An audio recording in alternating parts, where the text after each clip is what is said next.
Hello guys, welcome back to my channel. Today we're exploring a story that reveals the terrifying logic of totalitarian power. It starts with the assassination of one of the most ruthless men in history and ends with the deliberate erasure of entire communities. This is the story of Reinhard Heydrich, Operation Anthropoid, and the massacre. At Lidis, who was Reinhard Heydrich? He wasn't just another high-ranking official. He was the architect of terror as head of the Reich main security office, which included the Gestapo and the SD. He was the chief enforcer of Nazi ideology. Hitler himself called him the man with the iron heart. Heydrich was the one who chaired the 1942 Wannsee Conference, where the final solution to the Jewish question was formalized, setting the stage for industrial-scale genocide. He was a man of terrifying intelligence, boundless ambition, and absolute cruelty, making him arguably the most efficient and feared man in the Third Reich.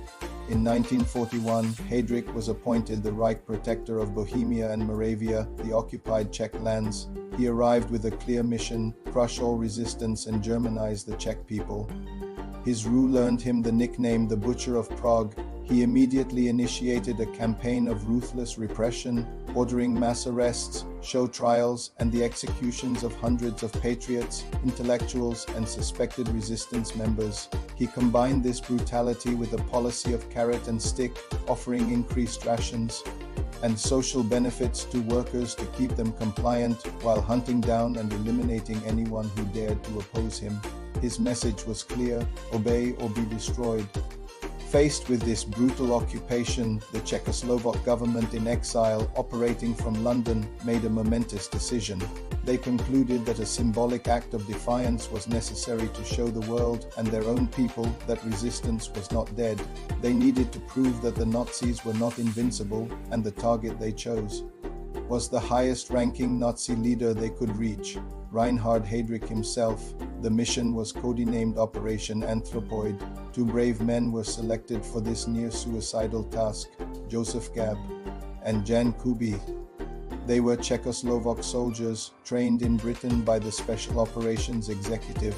After months of intense preparation, they were parachuted into their occupied homeland under the cover of darkness. For months, they lived in the shadows, relying on a network of brave local resistance fighters who risked everything to hide, feed, and assist them. They meticulously planned their attack, studying Heydrich's daily routine as he commuted from his countryside villa to his headquarters at Prague Castle, often in an open-top Mercedes without a heavy security detail. On the morning of May 27, 1942, Gab and Kubiš took their positions at a sharp turn in the road in a Prague suburb.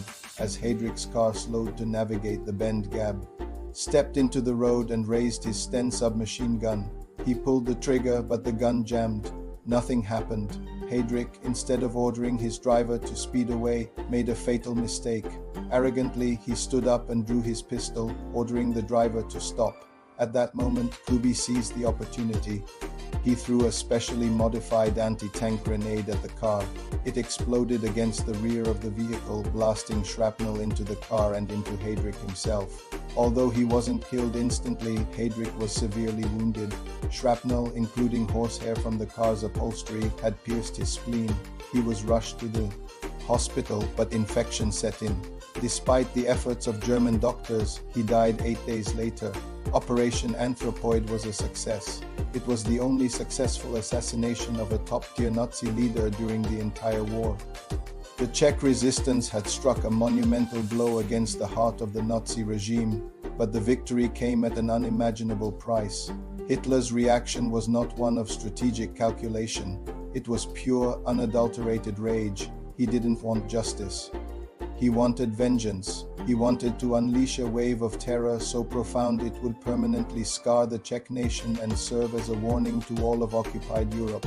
The hunt for the assassins began immediately, with a state of emergency declared and a brutal crackdown across the country. The true horror of the Nazi response, however, was not directed at the resistance itself.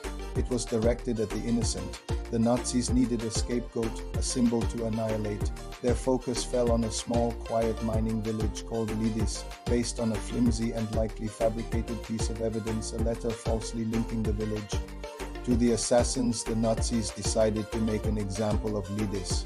This was not about finding the guilty, it was about punishing the innocent to terrorize the obedient. On June 10, 1942, Nazi forces descended upon the village. What happened next was a calculated act of state-sponsored murder. All 173 men and boys over the age of 15 were rounded up, taken to a farm on the edge of the village, and executed in groups of 10. The women, nearly 200 of them, were forcibly separated from their children and deported to the concentration camp, where many would perish from disease and abuse. The fate of the children of Lidis is perhaps the most heartbreaking part of the story. A handful were deemed racially suitable for Germanization and were sent to German families to be raised as Germans, their identities erased. The vast majority, over 80 children, were taken to the Chemno extermination camp in Poland. There, they were murdered in specially designed gas vans. They were killed simply because they were from Lidis, but the Nazis weren't finished. Their goal was complete erasure. After the people were gone, they brought in demolition crews. They dynamited every house, the church, the school. They plowed the rubble into the ground, rerouted the local stream, and even dug up the cemetery, destroying the graves. They planted crops over the flattened land and went so far as to remove the name Lidis from all German maps. Their intention was to wipe the village from the face of the earth, to make it as if it had never existed. And Lidis was not alone. 2 weeks later, another village, La, which had genuinely harbored a resistance radio operator, suffered a similar fate. The entire adult population, both men and women, was executed on the spot. Their village was also burned to the ground.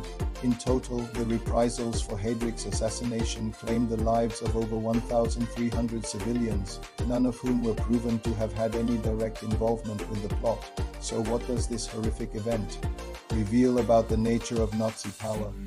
This wasn't just an emotional outburst of revenge. It was a calculated policy of what historians call exemplary terror. The message was simple and brutal.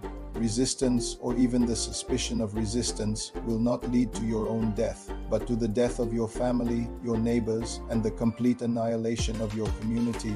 It was a strategy designed to turn citizens against each other, to make the price of defiance so high that no one would dare to pay it. It punishes the innocent so that everyone else becomes obedient through fear. This story forces us to confront a deeper historical truth. Heydrich's assassination proved that resistance was possible, that even the most powerful agents of a totalitarian state were vulnerable. It was a testament to incredible courage, but the retaliation revealed the dark foundation upon which the Nazi state was built. It was a system based on the idea of collective guilt, where civilians were not just collateral damage but were tools to be used and discarded. Human life had absolutely no value outside of the regime's twisted racial ideology. The individual did not matter. Only the system mattered. If a village stood in the way of that system's need for control, the village would cease to exist. But the Nazis failed in their ultimate goal. They could not erase Lidis from memory. The story of the massacre shocked the world. It became a powerful global symbol of the brutality of fascism. In a remarkable act of solidarity, towns and cities across the Allied world in the United States, Brazil, Mexico, and beyond renamed streets, squares, and even entire districts Lidis. Poems were written, films were made, and the name that the Nazis tried to wipe off the map became an international rallying cry against tyranny. Lidis became a symbol for all the civilians suffering under Nazi rule, for the true cost of state terror, and for the moral bankruptcy of a regime that would murder children to avenge one of its architects of genocide. In the end, the story of Heydrich and Lidis leaves us with a chilling lesson. The death of Heydrich was a victory for the human spirit of resistance. But the destruction of Lidis and La exposed the monstrous logic of totalitarianism. Such regimes don't just kill their enemies, they are willing to erase entire communities, to burn history itself, simply to maintain a monopoly on fear. The people of Lidis were not destroyed for what they did, they were destroyed for what they symbolized, the possibility that even the smallest, most ordinary people could defy a monstrous system. And in a world ruled by terror, that kind of defiance is often paid for with the blood of the innocent. Thank you for watching.